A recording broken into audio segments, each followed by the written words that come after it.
Assalamualaikum warahmatullahi wabarakatuh. Apa kabar anak-anak ustazah semua? Alhamdulillah, luar biasa, Allahu Akbar. Semoga anak-anak ustazah yang di rumah dalam keadaan sehat dan selalu semangat ya. Oke, untuk anak ustazah, hari ini kita tidak ada ujian. Hari ini ustazah akan sedikit menjelaskan tentang AKM. Anak-anak ustazah yang sudah beli buku AKM, nanti silahkan dibuka bukunya ya. Sebelumnya ustazah belum ada menjelaskan tentang AKM, tapi hari ini ustazah akan menjelaskan apa itu AKM, dan nanti akan ustazah sedikit jelaskan beberapa latihan yang ada di buku AKM. Untuk anak ustazah, sebelum kita mulai lebih lanjut, alangkah baiknya kita berdoa terlebih dahulu. Sikap berdoa mulai. Bismillahirrahmanirrahim. Rabbi zidni ilma warzuqni fahma. Amin.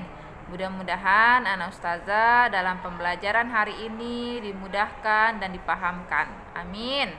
Untuk anak ustazah, tetap semangat, tetap jaga protokol kesehatan agar kita selalu senantiasa dalam keadaan sehat dan dalam lindungan Allah Subhanahu wa taala.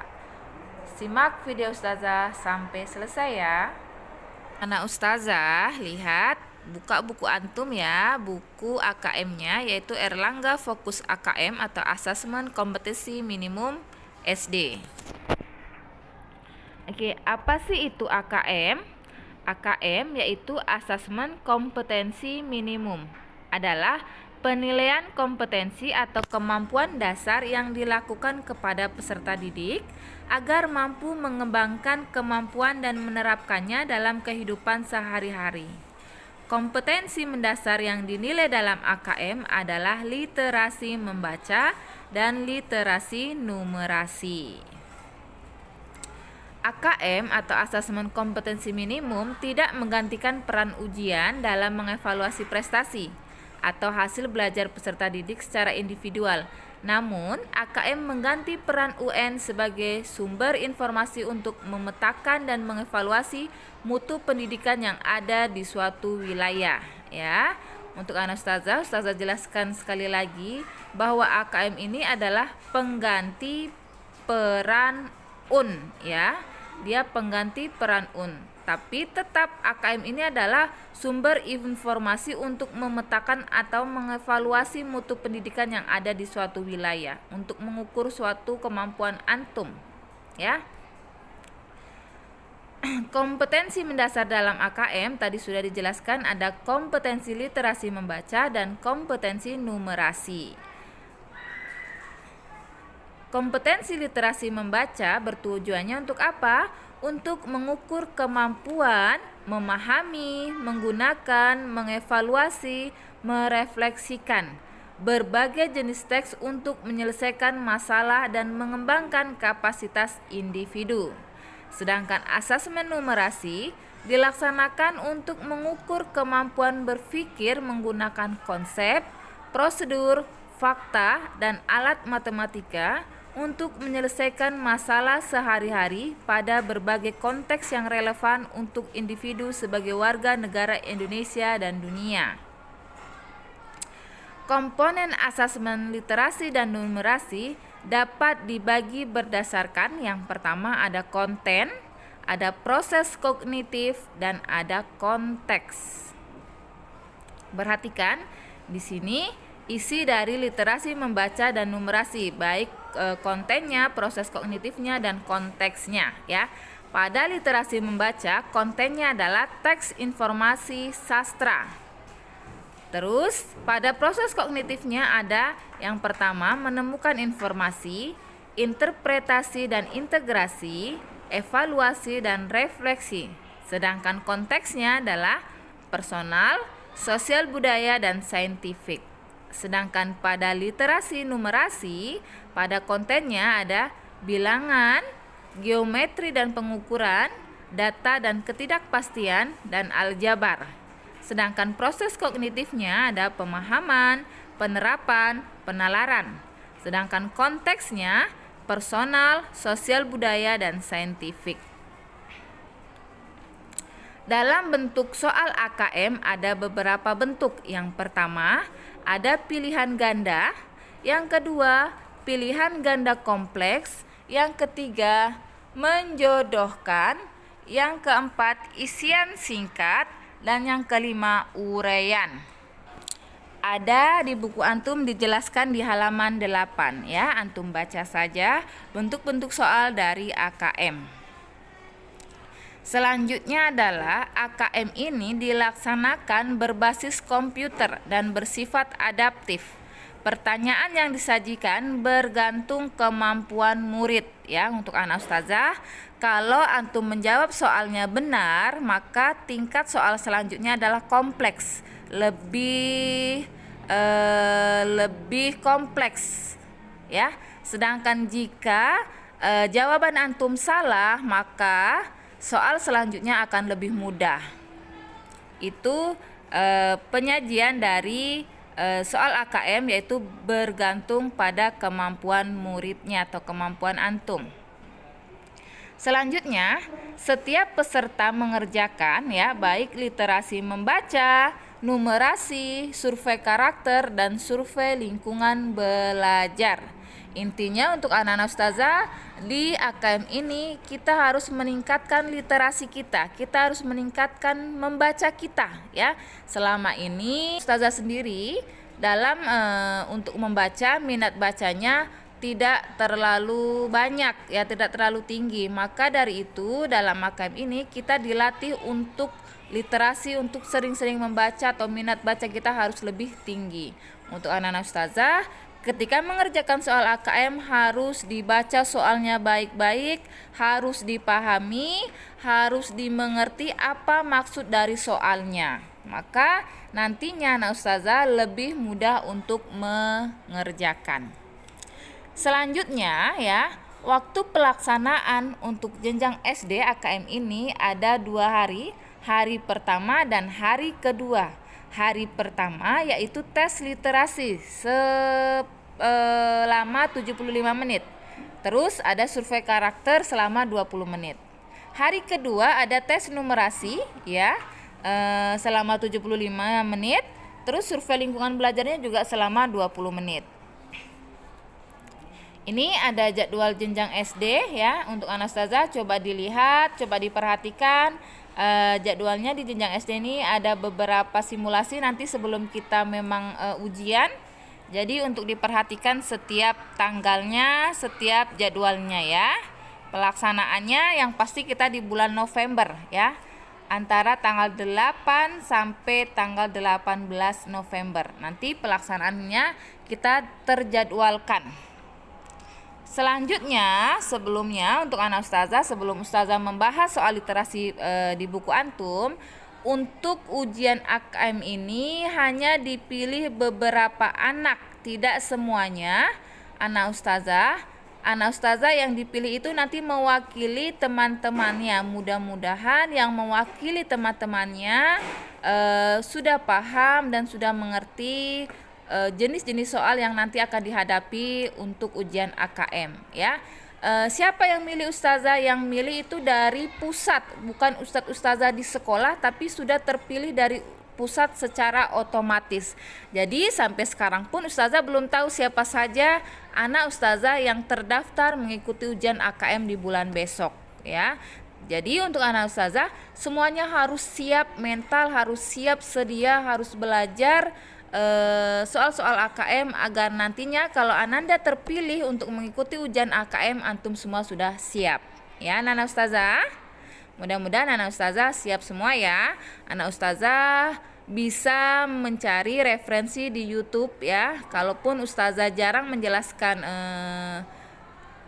soal-soal AKM, mungkin anak ustazah bisa mencari referensi di YouTube, atau mungkin ada kakak, saudara, atau orang tuanya yang bisa mendampingi antum untuk belajar AKM. Oke, selanjutnya ustazah akan membahas materi kita di AKM ini. Ustazah akan membahas di halaman 54 sampai 57 soal nomor 1 sampai 10. Silahkan Ananda buka ya. Ananda buka bukunya halaman 54 sampai 57. 7 ya. Ustazah akan bahas soal nomor 1 sampai 10 ya. Sudah dibuka? Alhamdulillah sudah. Oke. Dalam soal nomor 1 di situ terdapat bacaan teks ya. Teks itu nanti akan menjawab pertanyaan nomor 1 sampai 4. Silahkan Ananda baca dulu teksnya dengan teliti, dengan hati-hati, dengan baik agar nantinya bisa menjawab soal nomor 1 sampai nomor 4 ya. Ustazah tidak akan membaca teksnya di sini, takut berpanjangan di durasi. Jadi silakan bacaan Ustazah ya. Oke, langsung soalnya saja Ustazah. Yang pertama, pertanyaan 1 masih dalam teks penyakit gondok dan pencegahannya. Di sini soalnya adalah berilah tanda centang pada jawaban yang tepat ya. Jawaban dapat lebih dari 1. Berarti nanti anak ustazah boleh mencentangnya lebih dari 1 berdasarkan teks berjudul penyakit gondok dan pencegahannya.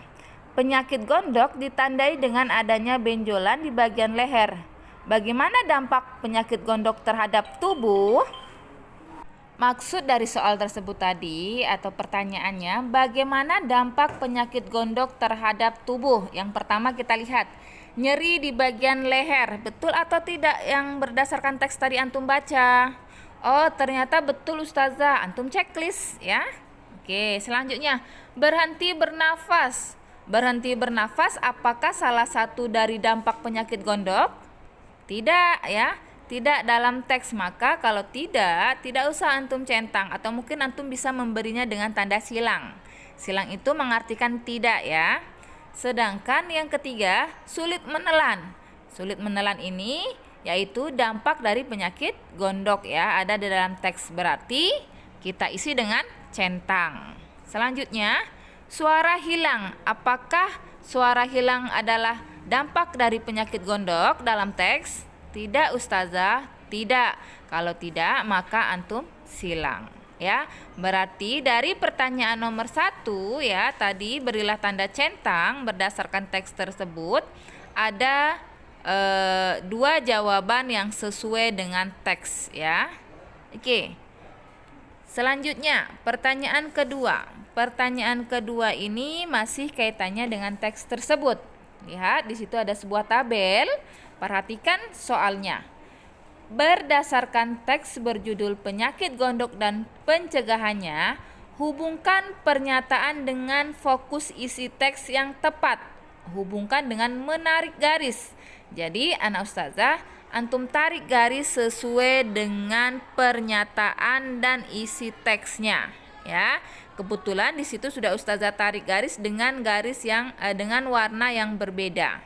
Yang pertama, gondok adalah kondisi ketika terdapat benjolan di bagian leher akibat kelenjar tiroid yang membesar. Itu berarti isi teksnya apa? Tentang apa? Tentang pengertian gondok. Antum garis ya. Teks yang pertama dalam pernyataan, fokuskan garis ke pengertian gondok. Selanjutnya, tubuh yang kekurangan yodium dapat menyebabkan kelenjar tiroid bekerja lebih keras. Itu salah satu isi teks apa? Penyebab gondok ya. Tarik garisnya ke penyebab gondok.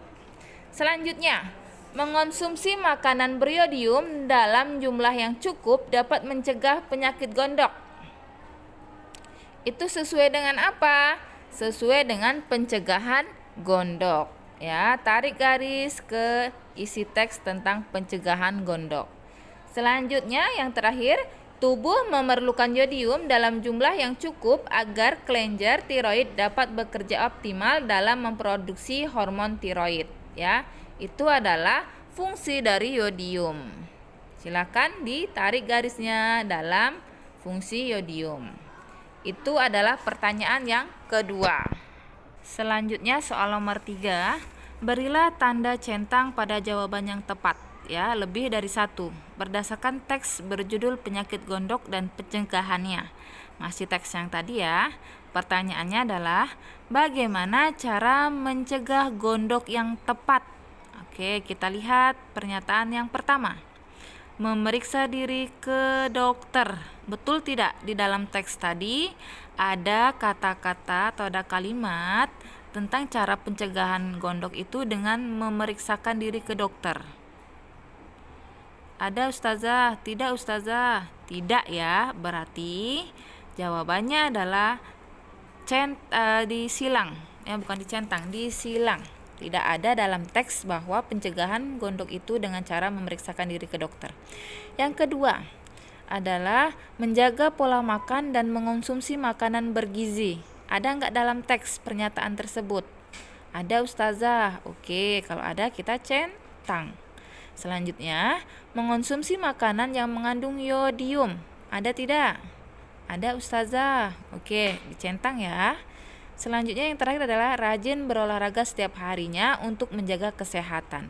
Betul tidak pernyataan tersebut ada dalam teks pencegahan penyakit gondok? Tidak ustazah. Kalau tidak berarti disilang ya. Oke. Itu pertanyaan dari nomor 3. Selanjutnya adalah pertanyaan nomor 4. Pilihlah satu jawaban yang benar berdasarkan teks berjudul penyakit gondok dan pencegahannya. Bagaimana penyakit gondok yang dapat menyerang manusia? Bagaimana jawabannya? Cari A, B, C atau D. Jawabannya adalah B. Dengan cara kelenjar tiroid pada tubuh yang kekurangan yodium akan bekerja lebih keras dan akhirnya membengkak ya. Itu bagaimana penyakit gondok dapat menyerang manusia. Jawabannya yang tepat adalah B. Selanjutnya pertanyaan berikutnya. Ada di buku antum di halaman 55. Di situ ada teks. Teks tersebut menjawab pertanyaan dari nomor 5 sampai 7. Sebelum antum menjawab pertanyaan, maka antum baca terlebih dulu teks tersebut ya. Oke, ustazah sudah baca. Ustazah langsung saja ke soal nomor 5. Soalnya adalah berilah tanda centang pada jawaban yang tepat. Jawabannya bisa lebih dari 1. Berdasarkan teks berjudul Bau Mulut Si Bubu. Apa yang menyebabkan mulut bubu si buaya bau? Itu pertanyaannya. Ya, pertanyaannya adalah apa yang menyebabkan mulut bubu si buaya bau? Yang pertama, pernyataannya adalah bakteri yang menumpuk di sela-sela giginya. Betul atau tidak? Betul ya. Bubu malas menyikat gigi setelah makan. Betul atau tidak? Betul. Selanjutnya, gigi bubu tajam dan kuat. Betul atau tidak yang ada dalam teks? Tidak ya. Mulut bubu sangat besar. Apakah mulut bubu sangat besar itu menyebabkan bau mulut bubu? Tidak ya, tidak dalam teks tersebut. Oke. Selanjutnya soal nomor 6. Pilihlah salah satu jawaban yang benar. Oke. Pada awal cerita, bubu sombong karena giginya kuat dan tajam dan ia tidak mau menyikat gigi. Akan tetapi, pada akhir cerita ia berubah pikiran. Apa yang membuat bubu berubah pikiran? Perhatikan teksnya tadi ya. Apa yang membuat bubu berubah pikiran? Jawabannya yang tepat adalah C ya. Bubu merasa malu dan terganggu oleh karang dan kotoran di giginya. Kalau anak ustazah baca teksnya dengan teliti, dengan hati-hati, insya Allah bisa menjawab semua pertanyaan-pertanyaan tersebut. Karena pertanyaan-pertanyaan tersebut berdasarkan isi teks bacaannya. Selanjutnya yang ketujuh. Berilah tanda centang pada pernyataan yang merupakan bukti bahwa bubu memiliki teman-teman yang perhatian kepadanya ya. Jawabannya bisa lebih dari 1. Yang pertama, pernyataannya, tidak lupa mereka pun mengajak bubu untuk bergabung. Betul atau tidak? Betul. Nili menemukan bubu dan wajahnya murung. Betul atau tidak? Betul. Sontak bau bubu kaget dan hampir pingsan karena bau mulut bubu menyengat. Betul atau tidak dalam teks? Tidak ya. Dalam teks tidak ada pernyataan seperti itu.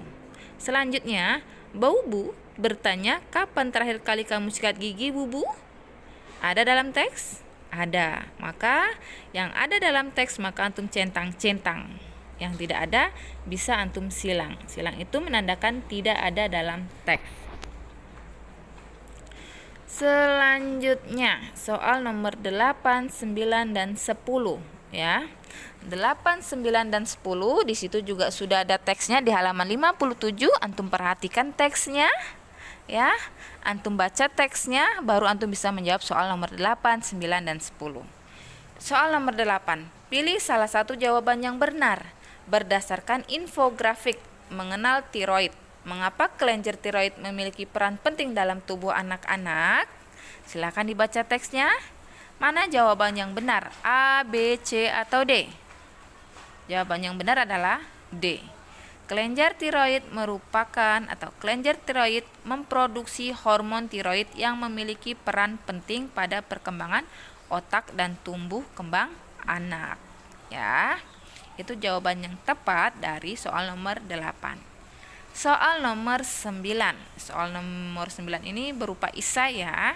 Pertanyaan 9 mengenai tiroid ya, yang tadi dalam teks grafik tersebut. Teks berjudul penyakit gondok dan pencegahannya, cerita berjudul bau mulut si bubu, dan infografik mengenal tiroid diikat oleh tema yang sama, yaitu kesehatan.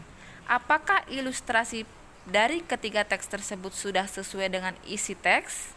Jelaskan jawaban antum. Berarti kita harus menyesuaikan isi teks dengan ilustrasinya ya. Anak ustazah perhatikan. Yang pertama judul teksnya itu adalah penyakit gondok dan pencegahannya ya. Lihat ilustrasinya atau lihat gambarnya. Ilustrasi pada teks gondok dan pencegahannya adalah gambar pembekakan pada leher ya.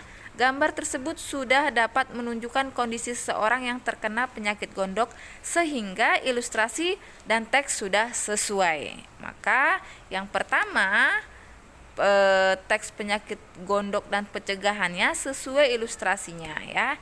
Yang kedua, ilustrasi pada teks bau mulut si bubu menggambarkan bubu si buaya sedang bermain dengan riang bersama teman-temannya. Padahal cerita tersebut berisi tentang bau mulut bubu si buaya karena jarang menyikat gigi.